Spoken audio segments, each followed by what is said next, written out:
Pensa só, uma inteligência artificial que escreve poemas, compõe músicas, cria imagens, assim, impressionantes. Parece até mágica, né? Mas como é que uma máquina que não tem sentimento nenhum, zero consciência, consegue fazer tudo isso? Bom, é exatamente esse mistério que a gente vai tentar desvendar aqui. Pois é, a questão central é essa mesmo. Como que algo que literalmente não sente absolutamente nada pode criar uma arte que mexe tanto com a gente, que nos faz sentir um monte de coisas. Parece um baita paradoxo, né? Mas a resposta para isso não tá, sei lá, no coração da máquina. Tá mais pro cérebro matemático dela. Então, vamos lá, vamos mergulhar nisso. Essa tal magia toda da criatividade da IA, ela não vem de uma inspiração divina, nem de uma alma de artista atormentado, nada disso. A origem é algo bem mais concreto e principalmente calculável. Olha, no fundo, a criatividade da IA é um processo puramente técnico. Ela não tem aquele momento eureka, sabe? Aquele estalo.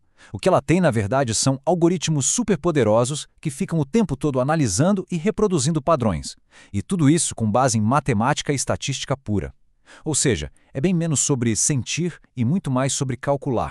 Tá, mas como é que funciona esse cálculo todo na prática? Como é que uma máquina aprende a ser, entre aspas, criativa?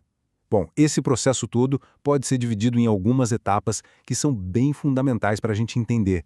Primeiro de tudo, a IA é alimentada com uma quantidade, assim, colossal de dados. Pensa em milhões de textos, de imagens, de sons, tudo criado por nós, por humanos. Aí, com tudo isso, ela começa a usar a matemática para encontrar padrões e tentar prever qual seria o próximo passo mais lógico, tipo qual a próxima palavra numa frase ou o próximo pixel numa imagem. E por último, ela vai aprendendo com os próprios erros. Vai ajustando os cálculos dela sem parar para melhorar o resultado final. É basicamente um ciclo de repetição e de refinamento, só que numa escala que é simplesmente massiva. Beleza.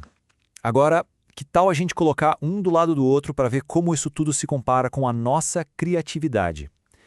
A diferença, olha, é fundamental e revela muito sobre o que nos torna, bom, humanos.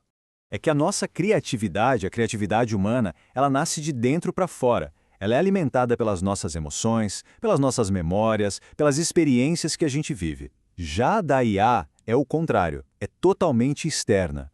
Ela é guiada por pura lógica e pela probabilidade estatística de qual combinação de dados vai ter mais chance de dar certo, de ser bem-sucedida. Isso aqui resume perfeitamente a motivação humana. A gente cria alguma coisa e aí sente uma conexão emocional com aquilo, com o resultado. Pode ser alegria, orgulho, satisfação, e é esse sentimento que nos dá aquele empurrão para criar mais. A emoção, no fim das contas, é o nosso combustível. Agora, do outro lado, num contraste total, a IA não sente felicidade. A motivação dela é puramente baseada em métricas. Ela não vai repetir alguma coisa porque gostou daquilo. Ela repete porque o cálculo dela indicou uma probabilidade muito alta de acerto. É um processo de otimização, e não de expressão pessoal. E tudo isso nos leva ao ponto final, e talvez o ponto mais importante de toda essa nossa análise. Aquilo que a gente olha e interpreta como compreensão, ou até como intenção na IA, na verdade é uma simulação. Uma simulação incrivelmente sofisticada, mas ainda assim, uma simulação. Então, o ponto crucial é este aqui. A máquina consegue escrever um poema sobre o amor, mas ela não tem a menor ideia do que é amar. Ela consegue gerar uma imagem que representa a tristeza, mas ela não sente a dor. Ela está simplesmente recombinando padrões que ela aprendeu a associar com esses conceitos, mas sem ter nenhuma compreensão do significado real por trás deles.